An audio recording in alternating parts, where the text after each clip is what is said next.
कर्क राशि के सभी दोस्तों को इस महीने फाइनेंस के मामले में बहुत संभल के चलना पड़ेगा। जैसा थंबनेल में आप देख रहे हो, आपका मेहनत से कमाया हुआ पैसा कहीं ना कहीं अटक सकता है। तो दोस्तों सावधानी बरतना।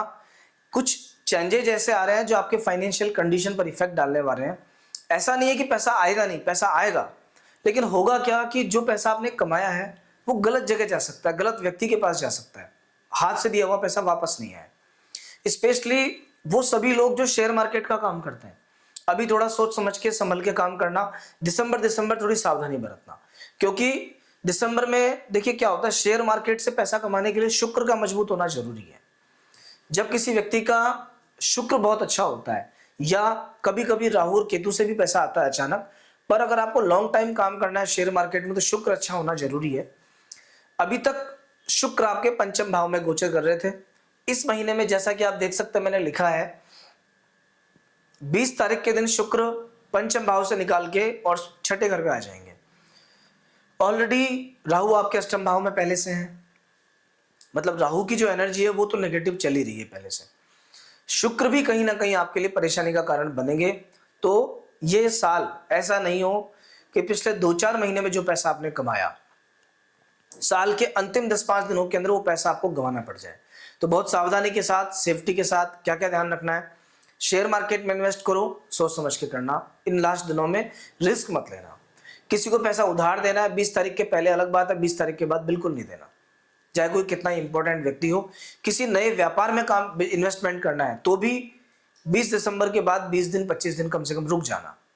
20 दिसंबर से 20 जनवरी के बाद में आपको इन्वेस्ट करना है, उसके पहले नहीं। तो सबसे पहला जो ध्यान रखने वाली चीज है वो फाइनेंस है, क्योंकि कुछ और भी ग्रह संकेत दे रहे हैं। अभी देखिए बृहस्पति आपके लग्न से निकल के सीधे 12वें घर में आ गए। उच्च राशि के बृहस्पति कर्क राशि में चल रहे थे और 5 दिसंबर के दिन बृहस्पति आ जाएंगे वक्री होकर 12वें घर में।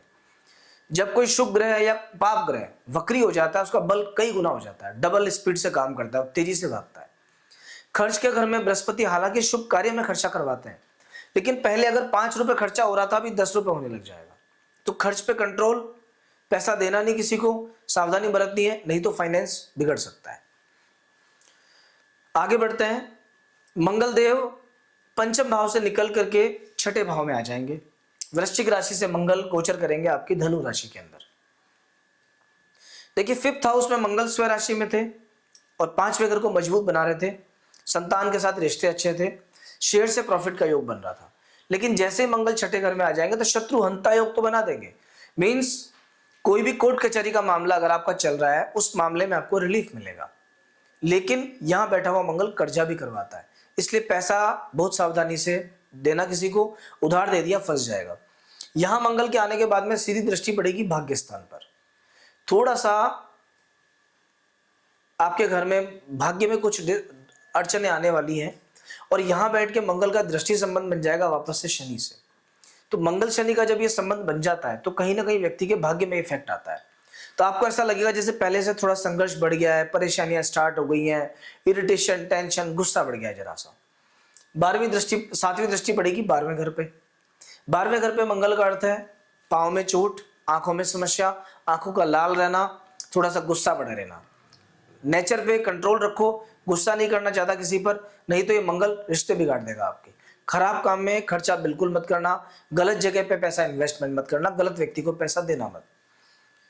मंगल की अष्टम दृष्टि पड़ेगी लग्न पर, और वो भी नीच राशि दृष्टि है। कर्क लगन के लिए या कर्क राशि के लिए आपकी राशि पर जो मंगल की दृष्टि पड़ेगी वो नीच दृष्टि पड़ेगी 7 दिसंबर के बाद। यहां पे जो दृष्टि पड़ेगी ये सेहत को बिगाड़ेगी, स्वास्थ्य खराब करेगी। तो 7 दिसंबर के बाद में स्वास्थ्य के प्रति लापरवाही मत करना। सेहत जरा सी भी गड़बड़ हुई तो सारा काम गड़बड़ा जाएगा। क्योंकि कर्क राशि के लोग वैसे भी देखिए बहुत सेंसिटिव होते हैं। ये लोग मौसमी बीमारियों से जल्दी इफेक्ट हो जाते हैं। जितने फिजिकल बीमार होते हैं उससे ज्यादा कहीं मेंटल बीमार होते हैं। मन फ्लक्चुएट बहुत ज्यादा करता है। जैसे चंद्रमा की कलाएं बढ़ेंगी ना, घटेंगी बढ़ेंगी, वैसे आपका मन घटता बढ़ता है। और ऐसे में अगर शरीर भी बीमार रहने लग गया तो कैसे काम चलेगा। तो दोस्तों मंगल के इस गोचर के बाद में मंगल से जुड़े शांति उपाय पूजा पाठ जरूर कर लेना। मंगलवार को हनुमान जी के मंदिर में दर्शन करना शुरू कर दो, और हनुमान जी को अगर आप 5 गुलाब के पुष्प चढ़ाना शुरू कर दो हर मंगलवार, इससे हनुमान जी बड़े प्रसन्न होते हैं। एक और विशेष उपाय मंगल के लिए होता है कि थोड़ी सी मसूर की दाल लेना, और मसूर की दाल लेके या तो शिवलिंग पे चढ़ा देना मंगलवार को, और नहीं तो हनुमान जी के सामने रख के आ जाना थोड़ी सी मसूर की दाल किसी लाल कपड़े के अंदर। इससे भी जो मंगल है ना वो परेशान नहीं करता है। छोटे भाई जो आपसे हैं, आपसे छोटे भाई हैं, उनके साथ में व्यवहार अच्छा रखना, यहाँ भी उससे भी चीजें धीरे धीरे बेटर होंगी आपके साथ।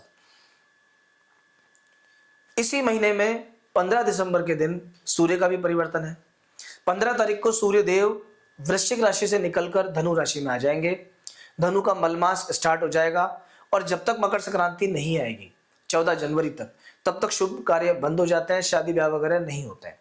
कोई भी उपाय शुरू करना है 15 दिसंबर के पहले कर लेना।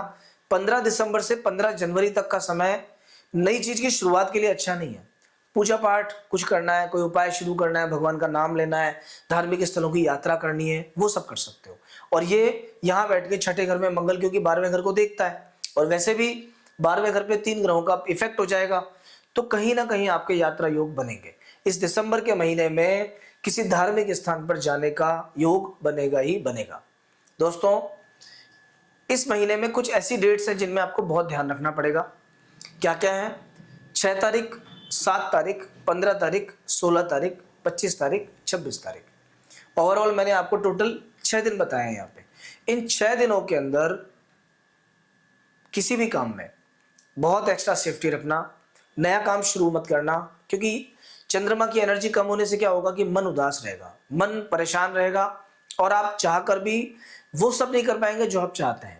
थोड़ी आलस्य रहेगा, सुस्ती रहेगी, कोई बात करेगा गुस्सा जल्दी आ जाएगा, किसी से बात करने लगोगे आर्ग्यूमेंट में कन्वर्ट हो जाएगा।